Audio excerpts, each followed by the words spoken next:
Hi all, a really warm welcome back to my channel. So as you know, I've been doing a little bit of a journey into my discovery of slow living.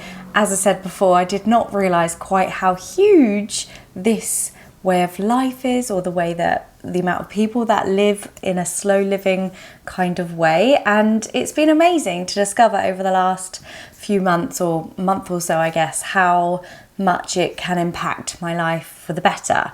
And as I said, it's a complete discovery journey. I don't know all the answers. I definitely don't do all the practices. I'm not like the poster girl for slow living whatsoever.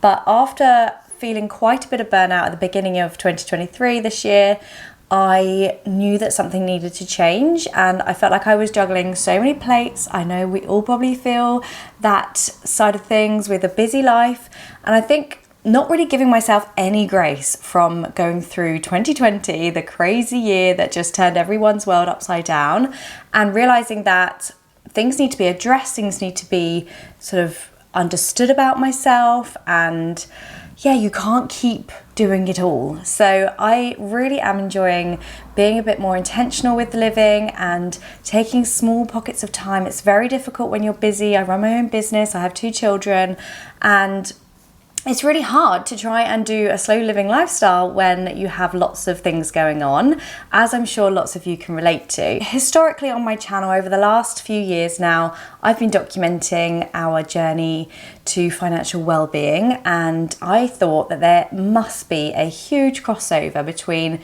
financial well-being and budgeting and slow living. So I thought, why not dive into this topic, have a little think about it, see how it's all connected, how slow living and, sorry, it just got really dark in here, slow living and budgeting actually can go hand in hand. So I thought for anyone that is on this journey with me and they may well be living frugally and they want to know how they can sort of like tie the two together, maybe they're interested in discovering a little bit more about slow living, I thought I would just share my findings so far. As I said, not a professional, but this is just what I found along the way, and hopefully if you're looking into it and you're a bit curious about the 2 of them or one of them, then we will dive into that topic today. So if you're new here, I'm Lara. I'd absolutely love to have you here as a subscriber to my channel, and yeah, let's get into the video. If you do enjoy it, don't forget to give it a thumbs up, just so I can gauge who is enjoying this kind of content and if I should make more of it.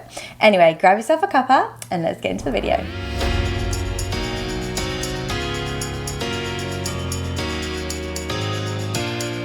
So the number one thing that has to be connected is that mindfulness. Now, I've spoken a lot over the years about mindful spending, and mindful spending and mindful living surely just go completely hand in hand harmoniously. So with mindful spending, obviously I've spoken about, you know, the 30-day rule. Do you actually need it? Can you borrow it? Can you get it for a cheaper price somewhere? Can you just have something that you already own? That spending habit of actually really thinking about it. Mindfulness when it comes to your spending can help with unnecessary purchases and sort of impulse purchases and buying things. And of course with slow living, that is really deeply connected to mindfulness as well. So for me, mindful spending, mindful living, they just go hand in hand. For me, the mindfulness and the intentional living is just something that goes so harmoniously with mindful and slow living. So I guess I was already doing those practices, and for me it's a lot easier. But if you are new to mindful spending and you don't really know like where to start with that, I would say personally that I always do the at least sleep on it rule. So it just takes away that impulse purchases, those things that you see online and you think buy, it's so easy just to click a link. And I just really sort of ask myself, do I already have this? Do I need it? Is it going to bring value to my life? Is it something that I can borrow?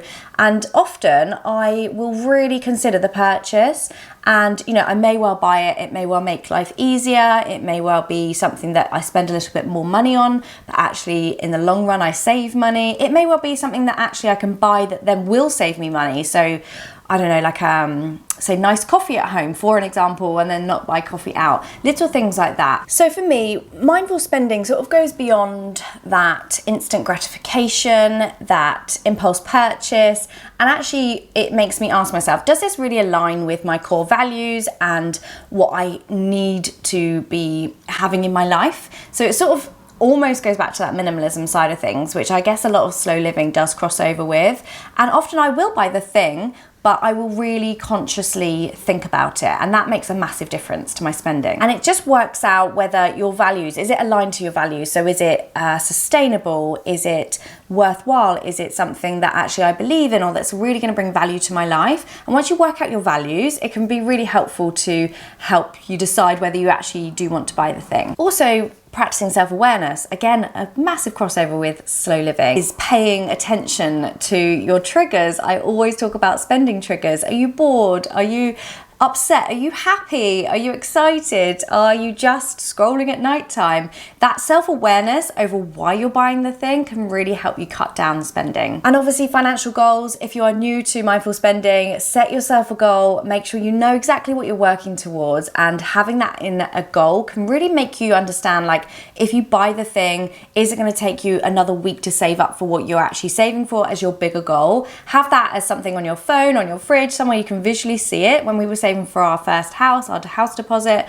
it was really powerful to have that as a visual tool to say, there's another £100 ticked off, another £1,000 ticked off, and it really helps spur us on. Obviously, a huge one when it comes to mindful spending is practicing gratitude and just being grateful for what you have. I honestly cannot recommend this enough. Every single day I go downstairs, I say, thank you, house. I love this house so much. We're so lucky to be here. We're so lucky that we managed to get to this point. I love sitting in the garden, having a coffee in the morning, these slow little habits that I've got, and I've just simple pleasures that mean so much to me. But even if it's like a top, like you're grateful for having this top, you don't need another top, but actually will a top bring you value to your life? That little sort of gratitude shift, mindset shift, is really, really powerful. And also quality over quantity. I have started to spend maybe a little bit more on things because I know that frugal living is not about buying cheap. It's just about buying with thought and with purpose, and knowing that what you're buying is actually good value. So have you done the research? Do you know that it's the best price around?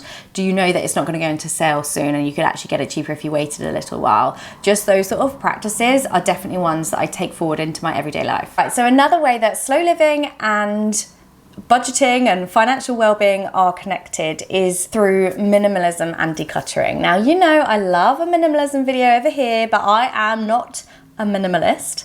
I love to declutter, but I have a lot of things. And for me, it's a work in progress always. And it just gives me that sense of so much less clutter in my mind when I have less clutter in my house. I did my wardrobe declutter just the other day, and oh my goodness, it made such a massive difference to my mindset and the way my mind was working, because I felt so much freer and less weighed down by things.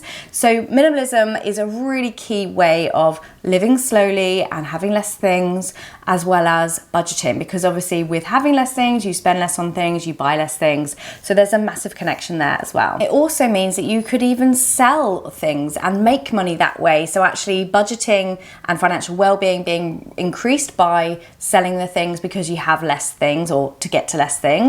So yeah, between the two, minimalism, decluttering, even if you're a maximalist, like I would say I am probably a maximalist because I have a lot of things, but I love the process of decluttering and the way that it helps me mentally, but it is definitely connected to slow living. Okay, so another way that financial well-being and slow living are connected, and budgeting is connected, is about DIY and handmade things. Now with slow living, we are encouraged to spend more time doing things, making things that maybe you can't buy in the shop, and upcycling things as well. I love an upcycle. I certainly love an IKEA hack over here on this channel. And I think with slow living, because obviously you then may well be spending less money on the thing because you're not buying it brand new, it can really help to reduce costs. So again, really well connected. Even things like making your own skincare, making your own cleaning products, making your own furniture easily just by buying something on Facebook Marketplace and spending that really mindful time in upcycling it and making it look to your decor taste. These things are really nice way of being mindful in your living. You know, if you've got an afternoon free on a Saturday and you have time to do a project, that is a really nice slow living habit that also is then going to save you money on buying new. It also sort of like increases your resilience and helps you be less dependent on shop bought things, because if you start maybe growing your own vegetables, for example, you will then be able to be less necessary to be going to the shops every day, and obviously that's going to save you money too. So I actually used to grow my own vegetables years ago, and then I sort of stopped, but I would definitely look into that again now if I can find a really nice place for it in the garden, and actually start to do that as a little mindful activity, a slow living activity. I love my plants, I love looking around, and I'll tell you what I've been doing loads recently is the birds. I have been literally making friends with the birds in the garden. I've got them some feeders and I just watch them, and I'm like becoming that person that I would think is an old person. Like, I feel like this is just making me so much more mindful and appreciative of all the little things, and it is habit stacking. I shared on my Instagram the other day, which is Lara, Joanna, Jarvis, all about habits that I've been stacking on top of each other, and I maybe will expand that in a video on this channel because I feel so much better. And it's almost like a midlife thing, like you have a little bit more time, like I've spoken about with the children being busier more so, and it feels like you just have that extra time to do these things and be more mindful and actually appreciate the birds in the garden. Next one about slow living and budgeting is connected by living and embracing frugality. Now, as I said, I've done a whole video on frugal versus cheap because they are not the same thing. They are very different. And I think with frugality, it's just sort of like embracing not having to spend to keep up with the Joneses and buy the new things, and just being way more intentional with your spending. And yeah, for me, it's just really helped knowing what my values are and how that's all connected. When it comes to slow living, things like walking and going out for a picnic or just like doing some gardening, these things are all free, but actually it's connecting you with other people perhaps, or you know, going to a gallery and looking around with other people that have interests that are the same as you. It's that happiness in the simple things that can make us realize we don't need to be spending money on going out for expensive dinners all the time, or going out and doing like a paid day out, which would like basically add up to £200, because you can do simple things like today, instead of taking the children somewhere that's going to cost us a lot of money, we're going to go for a bike ride, and we're going to pack up some picnic and we're going to take it and sit in a field, and we're going with friends because that means the children will enjoy it more because they have their friends there and we have our friends there. And it's just so nice to be doing these things. Obviously it does help that the weather is better, but it's free, and it's just enjoying those simple pleasures and knowing that the two are connected. Okay, so the next way that they're connected, and this is something I kind of do but I don't do, and it is about slow eating and slow planning of meals. So when you are, and I talk a load about meal planning as being a really good way of saving money, so that's definitely connected, and I'm really trying to do this more, is like slow eating and realizing that this sort of like consumption of food shouldn't be whilst watching the telly or whilst running around and doing different tasks. You know, you're savoring the food, you're really taking your time over the food and making sure that you're enjoying it, and you know, you've planned out this meal ahead of time, so it's going to save you money that way, but you're just really enjoying the moment of eating and not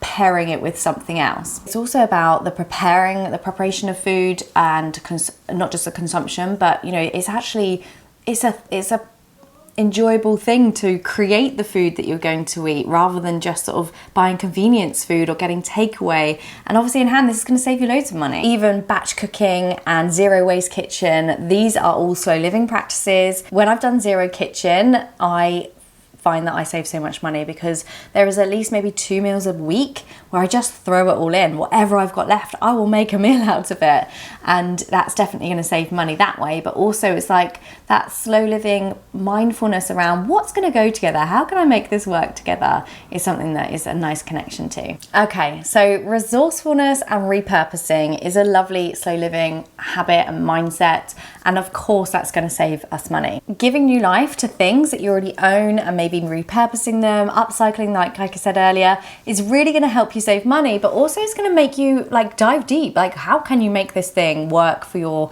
new goal of what you want it to do for you? How can you make it something that actually you're going to love again and really find some joy in? It's just that sort of like resourcefulness mindset, I guess, where actually it makes you much more intentional with what you're doing, and in turn definitely save money. So hopefully this sort of ideas and work in progress and what I'm doing and how I'm finding a connection between slow living and financial well-being has been maybe ignited a little spark in you, or maybe answered some of your questions. Do feel free to let me know in the comments what other questions you might have, because I can work it out with you maybe. And I love that if people are watching that do adopt slow living practices and do adopt financial well-being practices, they can come together in the comments and help you guys with any answers that you might need. But hopefully this is a good starting point to help you save money and live more sustainably and more intentionally.